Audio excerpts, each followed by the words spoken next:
नमस्कार, हम पूजा एक कजरी गीत लेकर आए हैं। चलिए हमारा कजरी गीत सुनिए। बीरन भैया अनवार हो सामनवा में ना जाबे नन दो।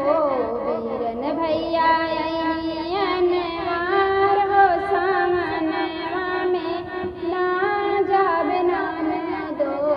ना जाबे नन दो, ना जाबे नन दो। बीरन भैया अनवार हो सामनवा में ना जाबे नन दो। सोने की थाली मांझ में न पड़ोसे, सोने की थाली मांझ में न पड़ोसे। चाहे भैया जे मैं चाहे जाए हो सामनवा में ना जाबे नन दी। चाहे भैया जे मैं चाहे